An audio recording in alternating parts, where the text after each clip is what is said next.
வணக்கம். இன்று மேச ராசியில் அஸ்வினி நட்சத்திரத்தில் பிறந்தவர்களின் பொதுவான குணாதிசயங்களும் எண்ண ஓட்டங்களும் செயல்திறனும் அவர்களது வாழ்க்கை நிலைகளும் எப்படி இருக்கும்னு விரிவாக பார்க்க போகிறோம். இந்த வீடியோ கடைசி வரலையும் ஸ்கிப் பண்ணாத பாருங்கள். அஸ்வினி நட்சத்திரக்காரர்களின் வீடியோ தான் இது. இந்த அஸ்வினி நட்சத்திரமானது மிகவும் பிரகாசமான நட்சத்திரம் என்றும் விண்மீன் கூட்டத்தில் பி மற்றும் ஒய் விண்மீனுக்கு ஒப்பானவை என்றும் விஞ்ஞானிகள் சொல்கிறாங்க. ஜோதிட சாஸ்திரத்தில் 27 நட்சத்திர கூட்டங்களாக இந்த வான்மண்டலத்தில் உள்ள நட்சத்திர கூட்டங்களை பிரிச்சிருக்காங்க. இதில் முதல் நட்சத்திரம் தான் அஸ்வினி நட்சத்திரம். இந்த நட்சத்திரத்தோட வடிவம் குதிரை வடிவம். கணங்களில் தேவகணமாகவும் பூரண உடல் பெற்ற நட்சத்திரமாகவும் இந்த நட்சத்திரத்தை சொல்லப்படுகிறது. இந்த நட்சத்திரத்தின் மரம் எட்டி மரமாகவும் ராசாளி பறவையாகவும் சொல்லப்படுகிறது. ஏன் இந்த நட்சத்திரங்களுக்கு ஒரு மரம் ஒதுக்கியிருக்காங்கன்னு ஃபஸ்ட்டு நம்ம பார்ப்போம். இந்த எட்டி மரமானது அஸ்வினி நட்சத்திரத்துடைய கதிர்வீச்சுகளை உள்வாங்கி அந்த கதிர்வீச்சுகளை திருப்பி பிரதிபலிக்கும்.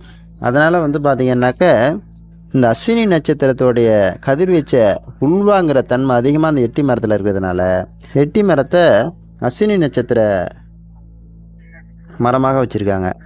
இதோட பயன் நமக்கு என்னன்னு கேட்டிங்கன்னா, ஒவ்வொரு மரத்துலேயும் பார்த்திங்கன்னா தலைவிருச்சம்னு சொல்லி ஒவ்வொரு கோயிலை பிரதிஷ்டை பண்ணியிருப்பாங்க. அந்த தலைவிரிச்சன் மூலமாக தான் அந்த கோவிலே இயங்கும். அந்த கோயிலில் உள்ள தெய்வமே அந்த நட்சத்திரத்தின் சாரத்தில் தான் இயங்கும். அப்படி இந்த எட்டி மரத்தோடைய ஸ்தலம் பார்த்திங்கன்னாக்கா அஸ்வினி நட்சத்திரத்துக்குடைய ஸ்தலம். அந்த எட்டி மரத்தோடைய தலைவிரிச்சம் எந்தெந்த கோவிலில் அமைஞ்சிருக்கோ அந்தந்த தெய்வங்கள்லாம் அஸ்வினி நட்சத்திரக்காரர்களுக்கு ரொம்ப சிறப்பை தரும் அப்படிங்கிற மாரி நம்ம சொல்லலாம். ஏன்னா அந்த அஸ்வினி நட்சத்திரத்தோடைய சாராம்சத்தை அந்த மரங்கள் இழுத்து பிரதிபலிக்கிறதுனால அந்த கதிர்வீச்சானது மக்களுடைய சரீரத்தில் பட்டு அந்த மக்களுக்கு நன்மை நடக்கும். அதனால் இந்த மரங்களை அந்த நட்சத்திரத்தில் பொருத்தி அமைச்சிருக்காங்க.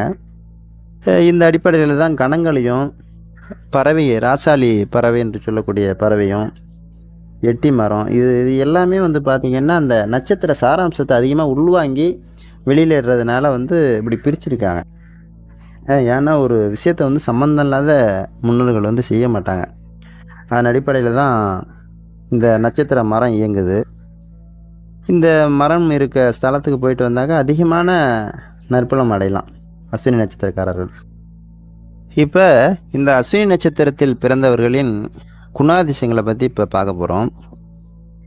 மேச ராசியில் அஸ்வினி நட்சத்திரத்தில் பிறந்தவங்க சாதனையாளர்கள் என்று நம்ம சொல்லலாம். எந்த விஷயத்தையும் சுறுசுறுப்பாக செஞ்சு எடுத்த காரியத்தை சரியாக முடிக்கும் ஆற்றல் உள்ளவங்க இந்த அஸ்வினி நட்சத்திரக்காரங்க.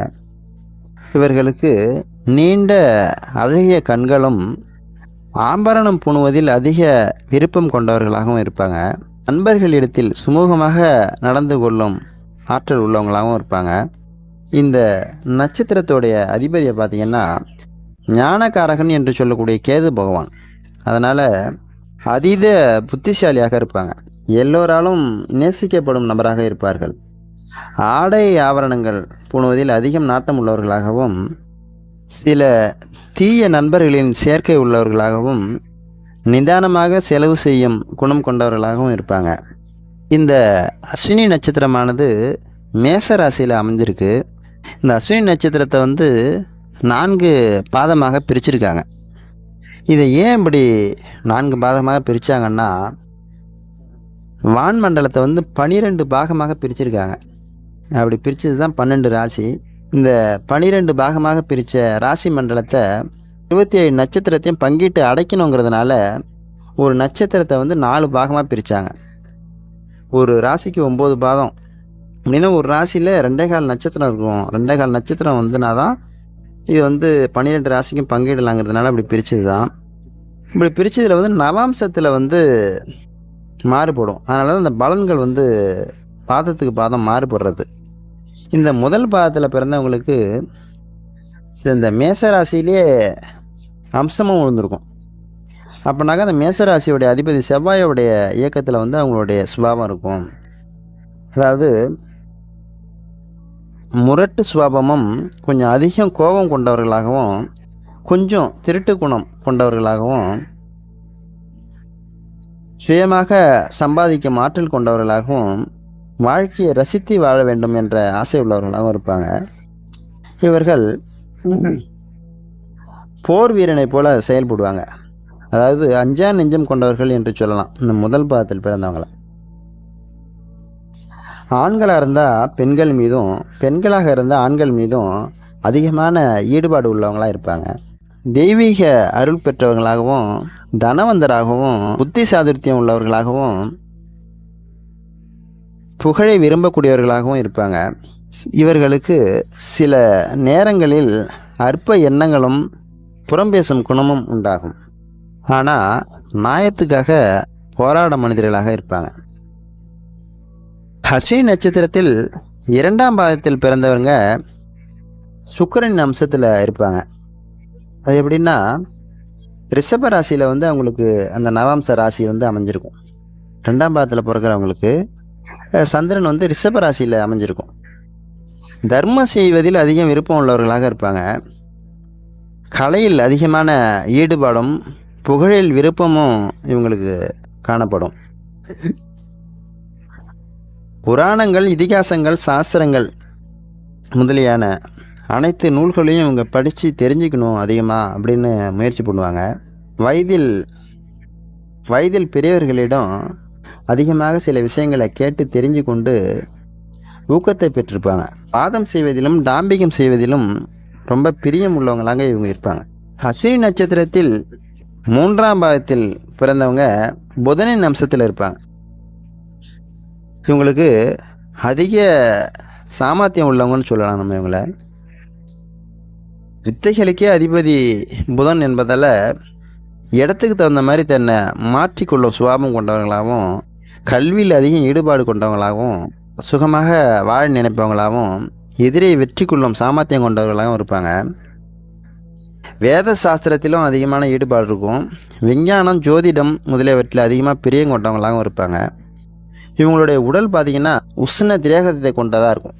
அதாவது மூலரோக வியாதி, உடம்பு கீட்டு சம்பந்தப்பட்ட வியாதிகள் வந்து இவங்களுக்கு கொஞ்சம் வரும்.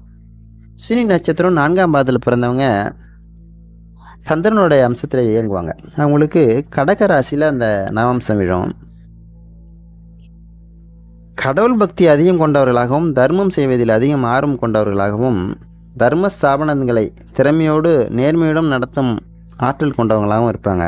விசாலமான புத்தி உள்ளவர்களாகவும் மற்றவர்களை கிரகித்து கொள்ளும் ஆற்றல் உள்ளவர்களாகவும் இருப்பாங்க. நீதி நேர்மைக்கு என்றைக்கும் கட்டுப்பட்டவங்களாக இருப்பாங்க.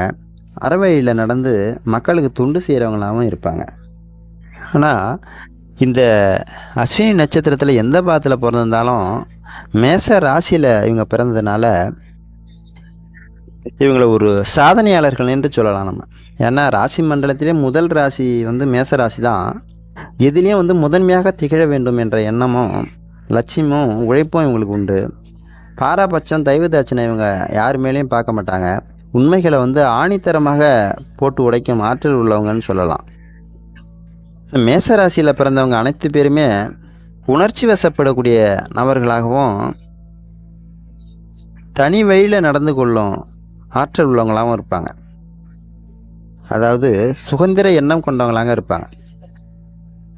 இந்த ராசியோட அதிபதி செவ்வாங்கிறதுனால வீரதீர செயல்களில் வந்து அதிகமாக ஈடுபடுறவங்களாகவும் நாம் நினைக்கிற மாதிரி அனைவரும் நடந்து கொள்ளுங்கிற எண்ணம் கொண்டவங்களாகவும் இருப்பாங்க.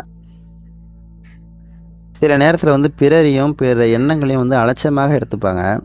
அவசரமும் முன்கோபமும் சலிப்பு தன்மை உள்ளவர்களாகவும் இருப்பாங்க.